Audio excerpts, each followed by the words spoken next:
In the heavily democratic state of New York, many small businesses are finding themselves, of course, in dire straits. And I would say you'd see the same thing in other democratic states, like, for example, in California. It's hard to understand why, fully, obviously, why many of these governors are, of course, opting to go the route that they're doing with many of the shutdowns. There hasn't been a lot of, or any for that matter, science to say that like gyms or other small businesses like restaurants, whether from indoor dining or outdoor dining, have anything to do with the spread of the pandemic. And of course, what is even more interesting is, of course, the favoritism between certain bigger businesses than others, right? So, for the past about 20 years or so, I've learned investing, right? Investing in the stock market for over 20 years. I started when I was in my 20s.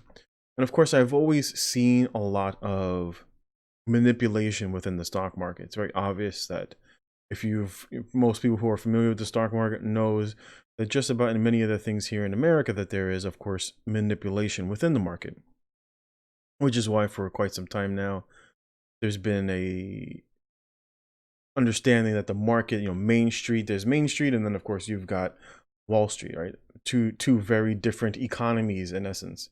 One that revolves around financials, which is primarily Main Street, right? Main Street revolves around the financials. If a private business is doing well, it will be able to, of course, grow and employ. And of course, the stock market is very different because it's manipulative. It's very socialistic, right? You've got crony capitalism in the stock market, but not necessarily within Main Street, which is what many of these individuals here in the background are experiencing, right? As many Walmarts, etc., are allowed, of course, to stay open, many smaller restaurants and smaller grocery stores are in certain areas, of course, are forced to close. This, of course, is taking place here in Staten Island, where recently, I believe it was U.S. sheriffs, so everything was sheriffs. So they said about 20 or so sheriffs came to arrest a business owner of a local bar for the crime of trying to serve beer and cheeseburgers. And of course, many Americans can't make heads or tails of why one business can stay open, but just across the street, a business doing very, very similar work can remain open. In the more affluent areas, like for example, certain places in California are more readily open, where more affluent individuals live, but in more of the poorer neighborhoods, they're seeing, of course, things being shut down. And of course, this is not without purpose. You hear often about hospitals being overrun. You'll even see maybe a doctor on TV talking about we're on the verge of a total collapse, etc. And I would say from my experience as a nurse that I have never witnessed that in the past 8 months or so. Even when we were at the peak and there were so many individuals to care for, I would say that at no time were individuals, of course, I shouldn't say not given adequate care, because even during the best of times, for those who do not understand, even during the best of times, roughly about 250,000 individuals die as a result of medical related injuries. Typically doctor error, right? It's between 250,000 and about 450,000 people die annually, which of course is more than, more people have died from that than the current disease that, of course, is being discussed at hand.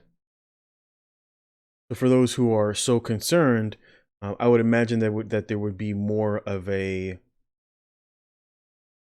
alarming issues, that people would raise the issue of, we need to stem those numbers, because those are related to people just making mistakes.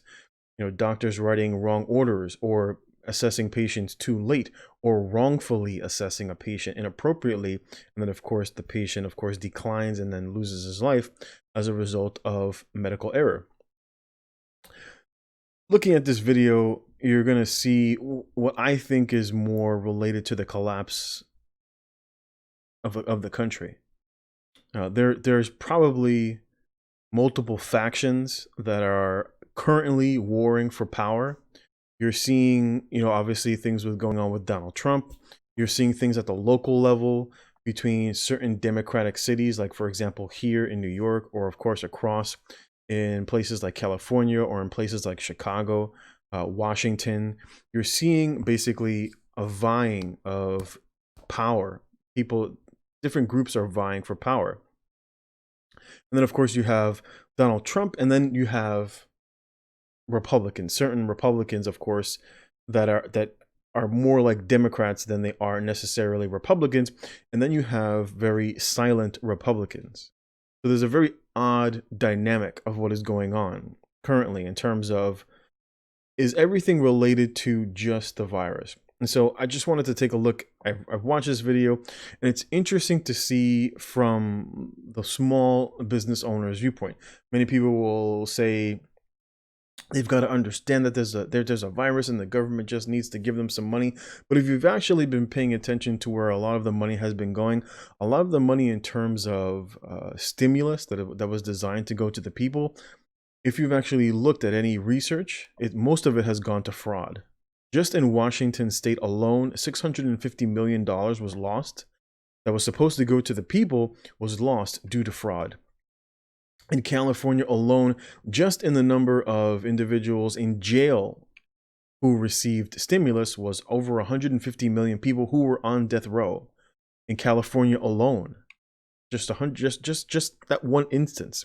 And so a lot of the funds that were designed to go to small people, to the average American, never made it there for good reason. That the first guy to stand up to the tyrants gets crushed.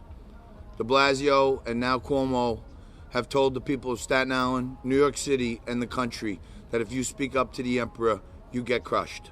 In the last week, just to give you a timeline, Lou Gelomino, one of the finest criminal defense attorneys around, and Mark Fonte, who represent Dan and Mac's Pub, Lou was charged with a misdemeanor for trying to be a lawyer. Our political leaders came here to try to stand up for the guys and the restaurants and the movement, and Andrew Lanza was nearly handcuffed in front of Mac's Pub for trying to stand with the people. The other night we found out that it was a political ambush. More details will come your way on what's happened, but it's a tale of two cities. Walmart just announced they're paying $700 million in bonuses, and Staten Island restaurant owners are getting arrested 2 times in a week for trying to make $100. The ignorance is so high that on national television, they find it funny that small business owners are trying to feed their families while the millionaires sit in their perch. I'll say it again. If I thought anyone here intentionally tried to hurt a New York City police officer, I would never be standing before you. You're going to hear now from Lou Gelomino, who's the criminal defense attorney for Dan. He's also the attorney for the Staten Island Restaurant Association. And there was one thing that I really wanted to touch on. And I think perhaps a lot of people, and I think many of these men are just being respectful for the moment, right? So when you get to this point, people trying to be as amicable as possible, try to use logic and reason to try to come to some sort of common ground. But inevitably, what happens in scenarios like this is that realistically, the only answer, unfortunately, is a show of force. These men were, by the state, shown a measure of force to let them know that they were out of line. And so multiple men, armed, basically ambushed the owner. A fight broke out. Individuals, of course, were detained and then subsequently released. But he made a point in the very beginning that I did want to touch on. where he said, where he referred to, Cuomo as the emperor, and that the first man who steps out of line is typically the one who's made an example of. And I 100% agree with that. That is basically what you're seeing in many of these small states and in small cities where business owners have tried to use similar rhetoric, right? Where other states, where they had protests, they had a Chaz, area. And so some restaurateurs tried to play by the same rules and quickly found out that they were not part of, they were not part of the plan, right? That logic and rhetoric that people think that these individuals utilize, and they think, well, maybe we can utilize that to our advantage, and they quickly find out that that is not the case. It is used for a purpose. It is not really what these individuals think when they see these Chaz and Chop sort of areas. It's not that these individuals actually believe that. It's actually just utilized against you for a purpose. And so many of these individuals are finding that out, unfortunately, the hard way. And so he'll go on to say, and I did want to touch upon where he talked about the police. And of course, they're trying to state, they're trying to be as friendly as possible with the police, because for many of these individuals, probably many of these local police officers, of course, live in these neighborhoods. Maybe they may be familiar with them and they have a respect for them putting their lives on the line. But it's important to understand that at the end of the day, when you're witnessing a collapse within a nation, that those who are at top will typically utilize those who are in law enforcement. This exact same thing, of course, happened in Rome prior to the fall of Rome, where they used paid soldiers to basically do their best to try to keep the citizens in line. Previously, most of these individuals were volunteers. They volunteered, like we see with the U.S. Army. Most of these individuals are volunteers who are willing to fight and lay their lives down for what they believe in for the country. But many of the individuals, of course, who work in law enforcement today are paid and are basically paid agents for the state. And so many of these individuals, even though they may know them, they may be on friendly terms with them, but make no mistake that these individuals, when push comes to shove, will be the ones who knock at your door to arrest you for breaking the law. And so at some point, men have to make the choice of where they're going to stand. And Max Pub. This is a patriot I've known my whole life. He's put his name, his life, his business, his practice on the line to stand up for what's right and freedom. Lou's going to speak. You're going to hear Dan's side of the story for now. And then Keith McElharney, the founder and owner of Max Pub, is going to give you his side of the story. So thank you all for coming. Lou Gelomino. Thank you all.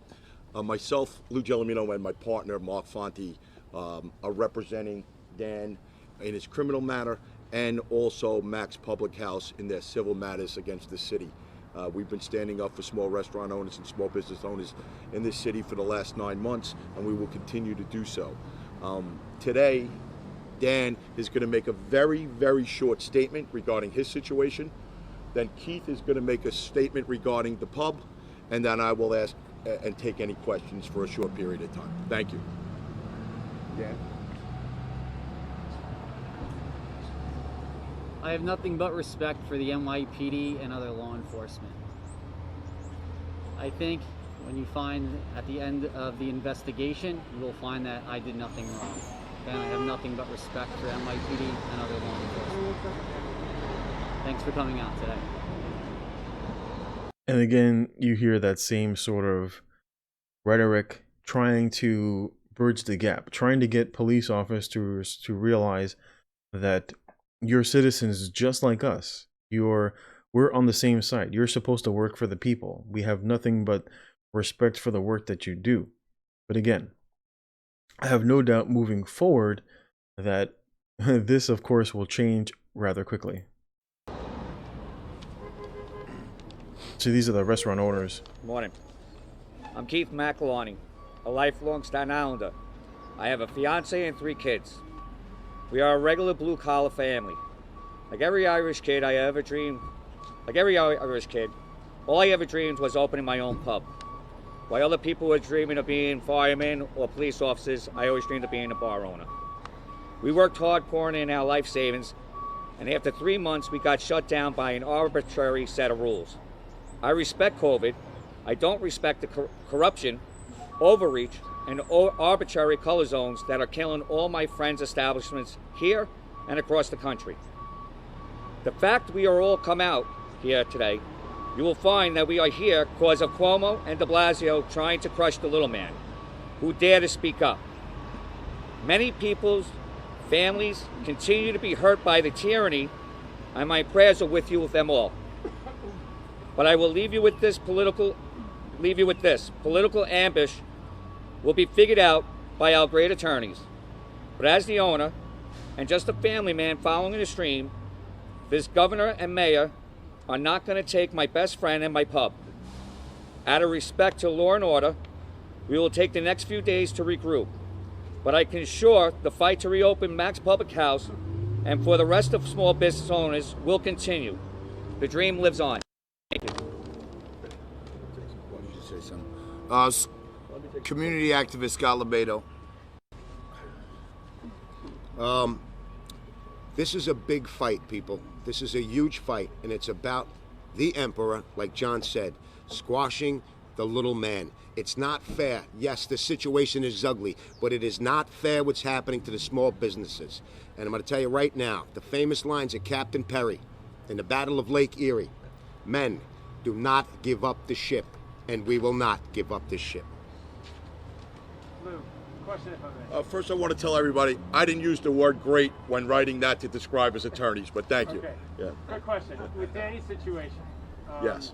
Because when we first got here and talked to Keith, this was small business, standing up, fighting, trying to feed his family. It seems like it devolved 2 nights ago. Yeah. What happened, if you could tell us? Because Danny said he did nothing wrong. The Sheriff's Department has given us a statement saying they tried to arrest him. He hit one of their deputies with his car. Deputy went up on the hood, has a broken leg. Is that a lie? The deputies do not have broken legs. That's an outright lie. So then, of course, now you have the state basically trying to paint him like a criminal.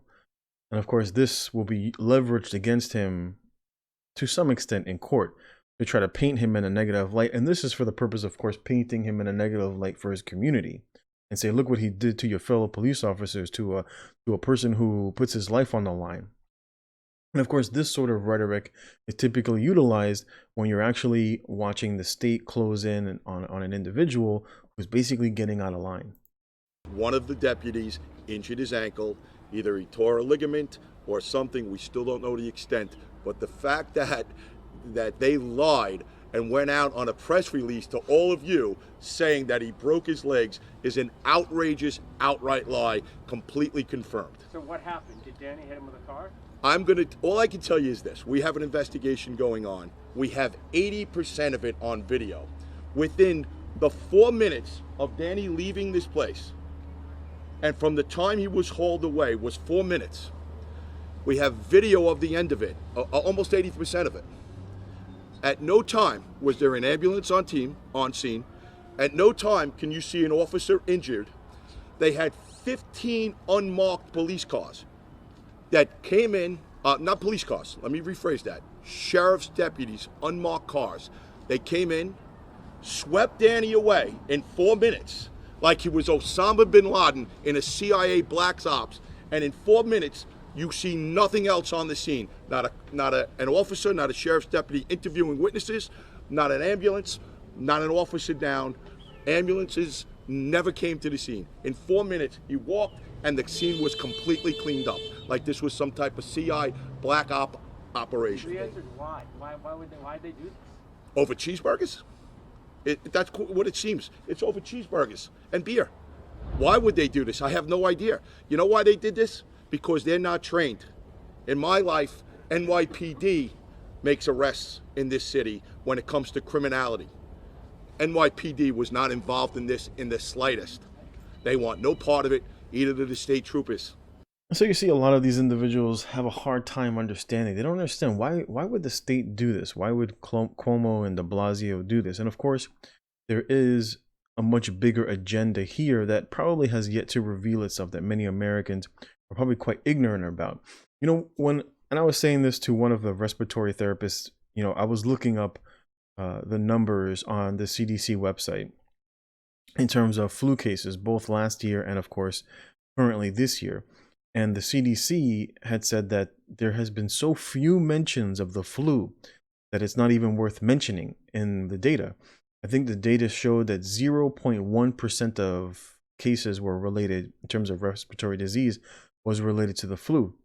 And every time I talk to somebody about this, they typically say the same thing. And they say, well, of course, everybody's using masks and washing their hands. And I'm like, so what you're telling me is that the flu has basically disappeared, and our efforts in utilizing hand sanitizer and hand soap and utilizing shitty cloth masks have basically stamped out the flu. And then I asked, well, but why do we have cases then? Why is there cases basically rampant in many of these democratic states? And typically people will say the same sort of rhetoric. Oh, it's more than likely because it's so much more infectious.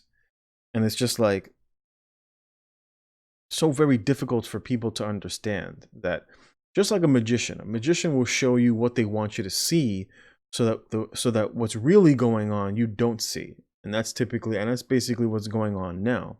What many people are seeing very much that's thrown in your face is what whoever it is that is responsible wants you to see. They want you to see the pandemic. They want you to see cases. That's why they throw it in your face every single day.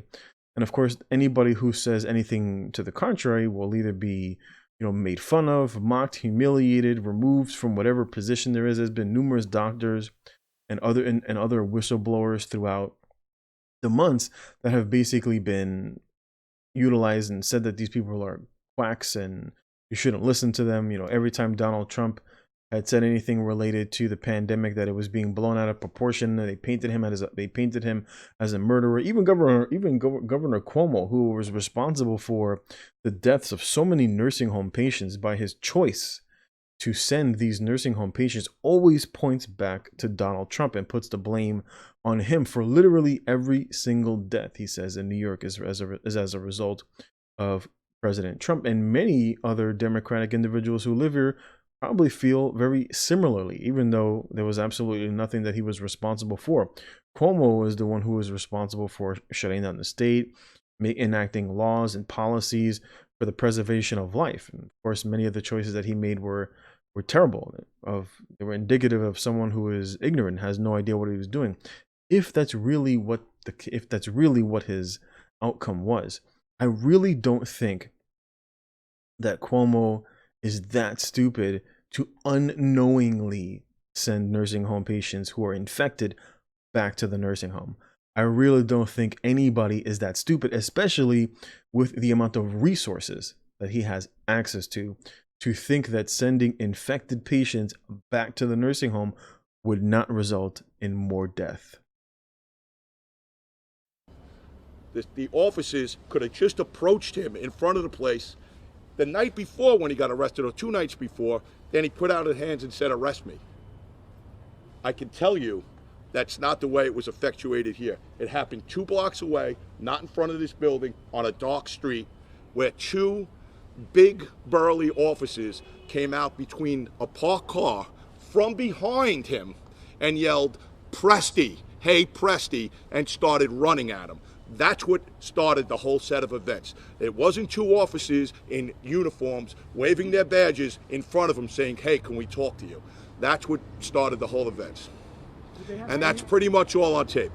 Did they have any markings on them that said police, or did Danny have any idea that just crazy? They clearly did not identify themselves as sheriff's officers. It's actually in the police complaint that was drawn up against Mr. Presti. You can read it yourselves. You guys gonna release the video? We will, after the investigation is complete, we'll release our video. We have about 80% of it on tape. We do not have the first 3 minutes or first minute and a half. We're looking for that video now. Do you have when the deputy was injured? We don't. We No don't. one knows if the deputy was We don't. injured, right? I can tell you. The claims, we have investigated that part of it, and it was presented to us that he only hurt his ankle. I can assure people he did not break his legs, and I can tell you why. Because Mr. Presti was released with no bail. If he ran after if he ran over a sheriff's deputy, they would have asked for $500,000 in bail. The DA's office has been nothing but cooperative with us. I hope they will continue to be cooperative going forward. I'm sure they will. Question: do you consider the sheriff's deputies to be real cops? Do you see them as having an agenda? I'm not gonna disparage any law enforcement, but they certainly do not effectuate criminal arrests here in New York City. And like I said, the NYPD was nowhere to be found. In New York, I think the rest of America has to understand, in New York City, sheriff's deputies are not like the rest of the country. They're basically revenue collectors. And they do civil enforcement. They do not do criminal enforcement. Myself and my partner, Mark Fonte, have been practicing criminal law for over 40 years between us. We have never dealt with a sheriff's deputy in a criminal case. This is the first time.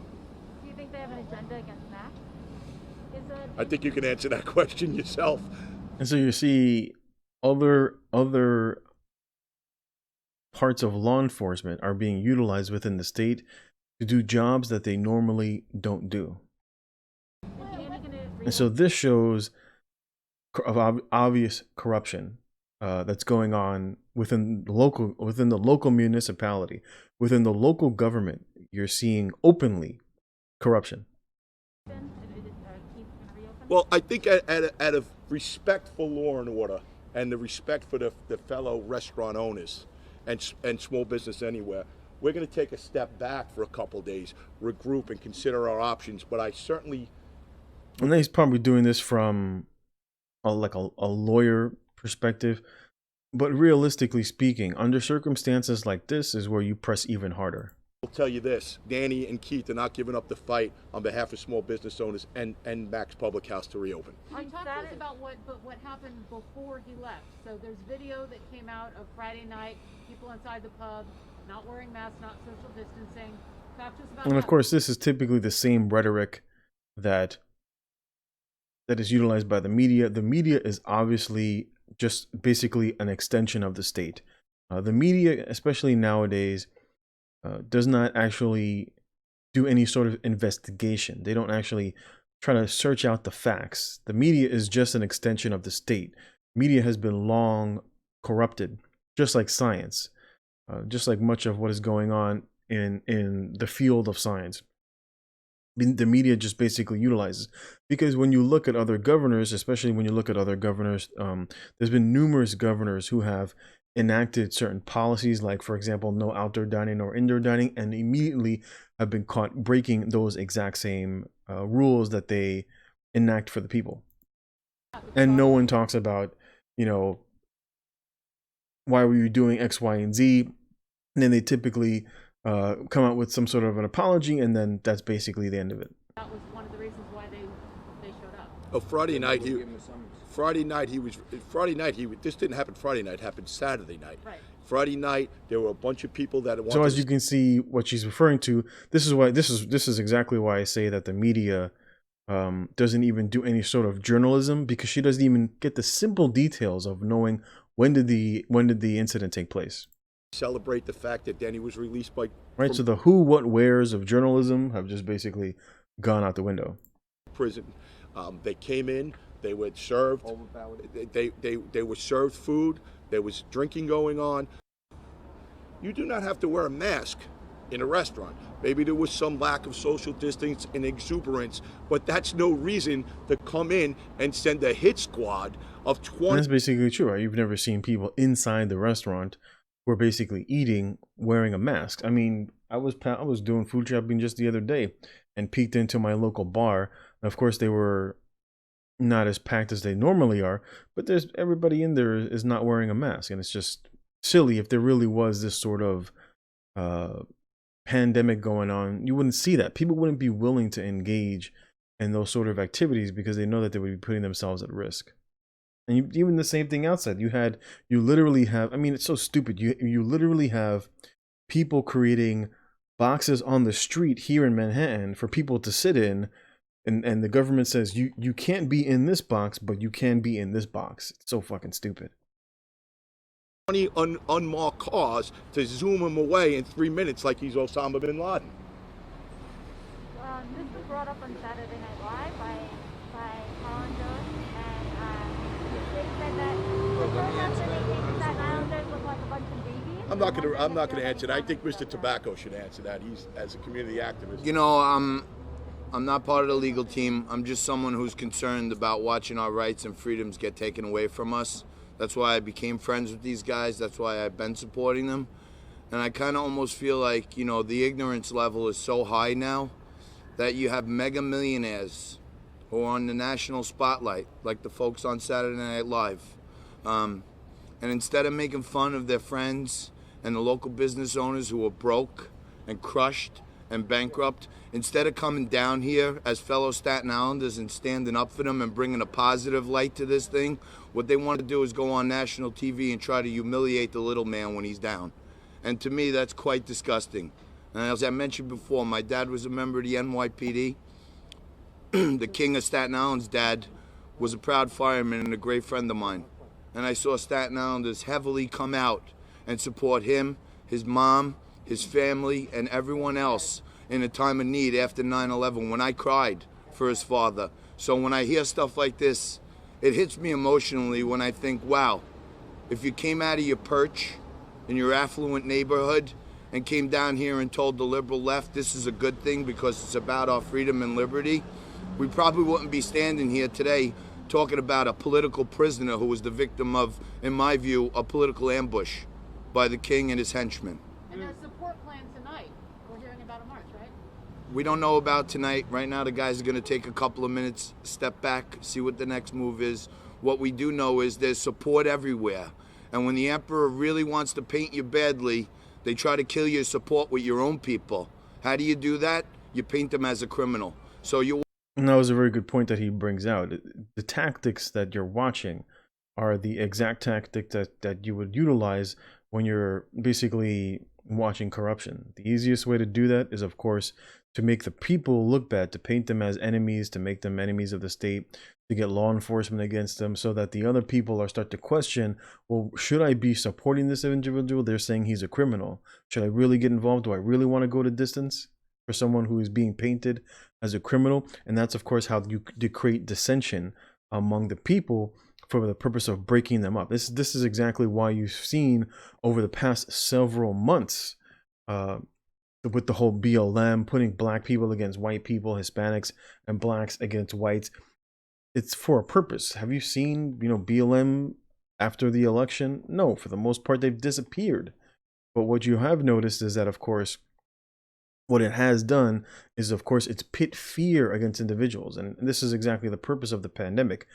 When you inject fear into the populace, it by nature will cause individuals to basically to create friction within one another.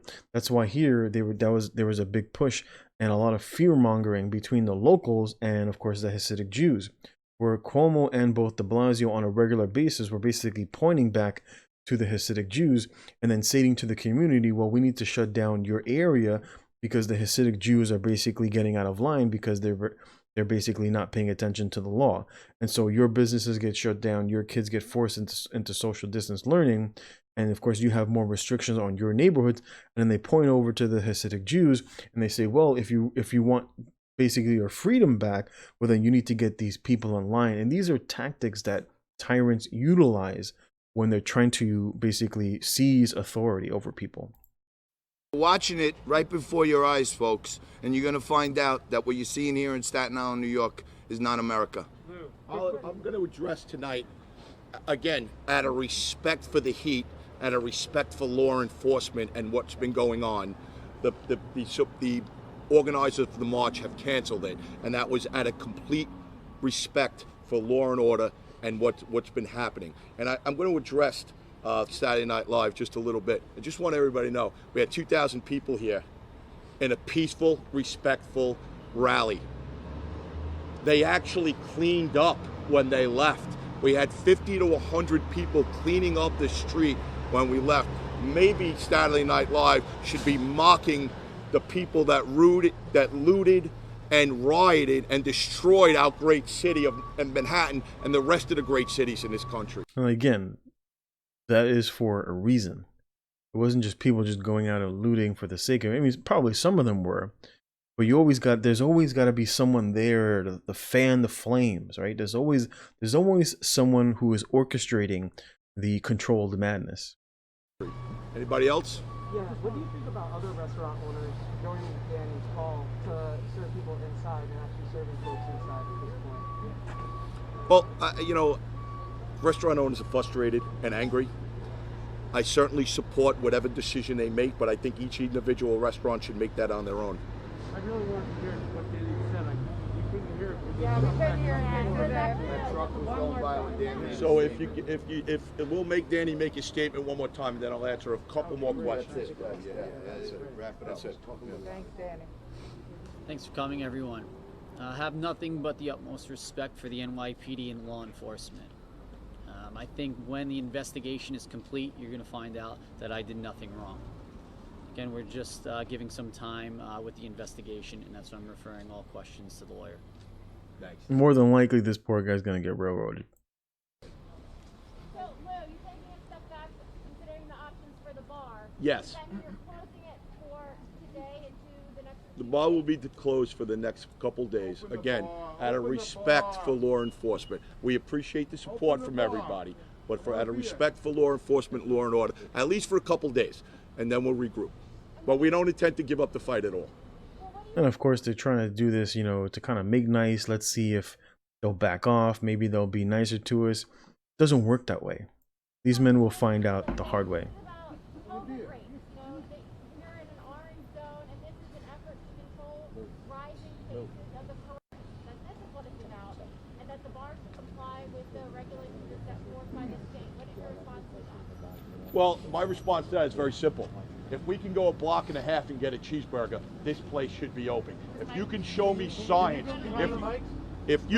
my response to that is very simple. If you can go a block and a half and get a cheeseburger, which you can, okay, if anybody can show me science that the COVID virus stops at the railroad tracks, we'd be more than happy to shut down. Until then, we'd like the same consideration given to the other half of Staten Island and being able to serve out cheeseburgers and out beer here. By the way, like Mr. Tobacco just reminded me, there's thousands of people in the mall right now buying candles and Christmas presents for their friends and neighbors and family. And God bless them. They should. It's a great holiday. It's a blessing. All right. All we want to do is serve a cheeseburger and a beer in this restaurant, and 20 unmarked cars took him away for that reason. That's all else I'm going to say. Thank you. Thank you, everybody. Thank you.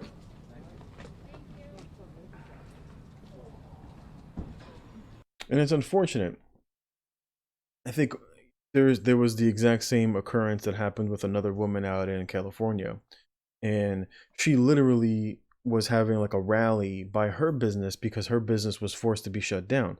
She couldn't do indoor dining or outdoor dining. They said in California you can only do takeout, but literally not more than maybe 20-30 feet away from where her chairs for her outdoor lounge was set up, there was another lounge that was erected right there for Hollywood. They had Hollywood basically put out, you know, tables, like picnic tables with canopies and everything all set up. And people were like, well, maybe they don't have, like, you know, they gave them a huge space and maybe they wouldn't have that many. And then later on, they showed clips of all those people that were there dining from Hollywood, and it was crowded. Nobody was wearing a mask. Nobody was wearing a mask.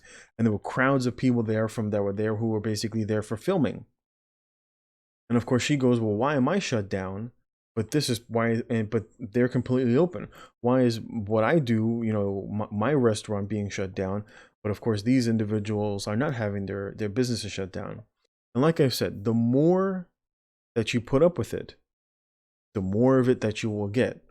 And of course, the problem with that is that it just emboldens the individuals who are in positions of authority to push back even harder, right? So when you give up more of your freedoms, they tend to take more of them away. So you have none left. These individuals are just basically fighting to be able to feed their families and put food on the table. And the worse things get, the less likely you are to basically get the freedoms that you have. And the more than likely that the only resolution is either total dominance or basically people have to break out the guns.